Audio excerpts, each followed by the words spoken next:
Hi friends, today special ரெசிபியில் இன்றைக்கி உடச்சி ஊற்றுற முட்டை குழம்பு தான் எப்படி செய்யுதுன்னு காட்ட போகிறேன் என்னோடய ஸ்டைலில். வீடியோ ஸ்கிப் பண்ணாமல் கடைசி வரைக்கும் பாருங்கள், அப்போ தான் உங்களுக்கு புரியும்.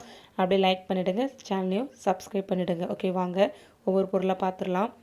ஒரு 6 முட்டை எடுத்து வச்சுருக்கேன். அதுக்கப்புறம் ரீஃபண்ட் ஆயில் எடுத்து வச்சுருக்கேன். மசாலா ஐட்டம் என்னென்ன வேணும் அப்படின்னா 2 டேபிள் ஸ்பூன் அளவுக்கு குழம்பு மிளகாய்த்தூள், 1 ஸ்பூன் அளவுக்கு கரம் மசாலா, 1 ஸ்பூன் தனி மிளகாய்த்தூள், தேவையான அளவு உப்பு, அதுக்கப்புறம் கருவேப்பிலை, இஞ்சி, பூண்டு, சோம்பு, கிராம்பு, ஏலக்காய், மராத்தி மொக்கு. என்கிட்ட பட்டை இல்லாதனால அதை நான் போடலை, நீங்கள் போட்டுக்கலாம்.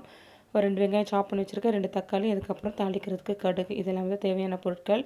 ஓகே, இப்போ நம்ம என்னென்ன செய்கிறதுன்னு ஃபஸ்ட்டு நம்ம இந்த பேஸ்ட் அரைச்சி வச்சுக்கலாம்.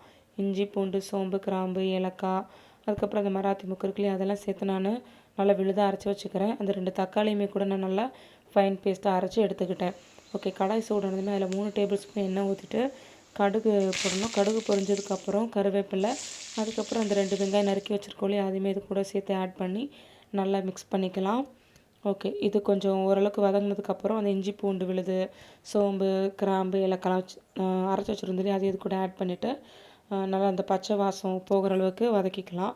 அதுக்கப்புறம் அந்த தக்காளி பேஸ்ட்டு நான் இது கூட ஆட் பண்ணிக்கிறேன்.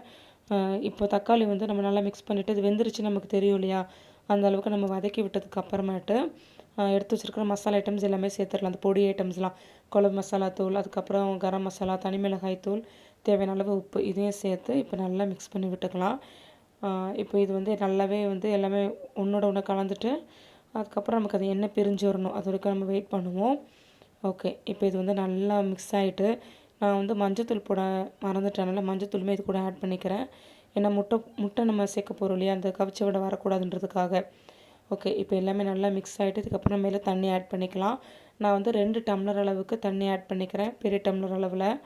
ஓகே, இதுவும் இப்போ நல்லா கொதி வரணும் சரிங்களா, ஏன்னா அப்போ தான் அந்த மசாலோட பச்சை வடை எல்லாமே நமக்கு போகும். அதனால் கொஞ்சம் திக் கன்சிஸ்டன்சி வர வரைக்கும் நம்ம வெயிட் பண்ணுவோம். ஒரு 10 மினிட்ஸ்க்கு அப்புறம் பார்க்கும்போது நல்ல கொதி கொஞ்சம் நமக்கு வற்றி இருக்கும், கொஞ்சம் திக்காக இருக்கும், நமக்கே தெரியும் இல்லையா. அதுக்கப்புறம் நம்ம என்ன பண்ண போகிறோம்னா எடுத்து வச்சுருக்கிற அந்த முட்டையை நம்ம ஒவ்வொன்றா சேர்க்கலாம். முட்டை ஊற்றும் போது ஸ்டவ் சிம்மில் இருக்கணும் சரிங்களா. ஓகே, இப்போ நான் ஒவ்வொரு முட்டையாக உடச்சி ஊற்றுறேன். ஸ்டவ் லோ ஃப்ளேமில் வச்சுக்கிறேன் சரிங்களா. ஓகே, இப்போ முட்டையை உடச்சி ஊற்றலாம். முட்டை ஒவ்வொன்றா ஊற்றுங்க, பார்த்து ஊற்றுங்க. ஓகே, இப்போ ஒரு முட்டை ஊற்றியாச்சு. ஓகே, இதுக்கப்புறம் அடுத்தடுத்த முட்டைகளை ஊற்றிட்டு ஒரு 5 மினிட்ஸ் நம்ம மூடி போட்டு வேக வைக்கலாம் சரிங்களா. லோ ஃப்ளேம்லேயே வேகட்டும், ஹை ஃப்ளேமில் வேண்டாம், இல்லாட்டி மீடியம் ஃப்ளேமில் வச்சுக்கலாம். ஓகே, இப்போ நான் எல்லா முட்டையும் உடச்சி ஊற்றிட்டு நான் உங்களுக்கு ஃபைனலாக காட்டுறேன் சரிங்களா. உப்புலாம் கூட நீங்கள் இதுக்கு முன்னாடியே செக் பண்ணிக்கோங்க. எக்ஸ்ட்ரா உங்களுக்கு வேணும்னா ஆட் பண்ணிக்கோங்க. ஈவன் காரம் எல்லாமே தான். ஓகே, இப்போ நான் எல்லா முட்டையுமே உடச்சி ஊற்றிட்டேன். இப்போ நான் மூடி போட்டு ஒரு 5 நிமிஷம் விட போகிறேன் லோ ஃப்ளேம்லேயே. ஓகே, நம்ம 5 மினிட்ஸ்க்கு அப்புறம் பார்க்கலாம். பாருங்கள், இந்த அளவுக்கு வெந்திருக்கு நமக்கு. இப்போ நான் என்ன பண்ண போகிறேன்னா ஒவ்வொரு முட்டையும் உடையாத அளவுக்கு அப்படியே திருப்பி போட போகிறேன். ஏன்னா ஒரு பக்கம் தான் வெந்திருக்கு இல்லையா, அதனால் இன்னொரு பக்கம் வேகணுன்றதுக்காக அதை அப்படியே திருப்பி போட்டுக்கலாம். நல்லா கிண்டி விட்டுட்டிங்க அப்படின்னா முட்டை எல்லாமே அப்படியே தனித்தனியாக நமக்கு சிதறி போயிடும். அதனால் ஒவ்வொரு முட்டையும் எங்கெங்கே உடச்சி ஊற்றிருக்கோம் நமக்கு தெரியும் இல்லையா, அதனால் பார்த்து எல்லா முட்டையும் திருப்பி விட்டுக்கலாம். அதேமாதிரி மறுபடியும் ஒரு 5 மினிட்ஸ் வச்சு எடுத்துட்டோன்னா நமக்கு சூப்பரான ஒரு உடச்சி ஊற்றுற முட்டை குழம்பு ரெடி ஆயிடும். இது நான் சொன்ன மாதிரி சப்பாத்திக்கு சாப்பிடுங்க, செம்ம டேஸ்ட்டாக இருக்கும். முட்டை குருமா மாதிரி. அதுக்கப்புறம் சாதத்துக்குமே டேஸ்ட்டாக இருக்கும். இன்றைக்கி நான் சாதத்துக்கு தான் வச்சு சாப்பிட போகிறேன். அதுக்கப்புறம் இதுக்கு நமக்கு சைட் டிஷ் இதுலேயே முட்டை இருக்குல்ல, வெறும் வடகை முட்டை இருந்தாலே போதும்.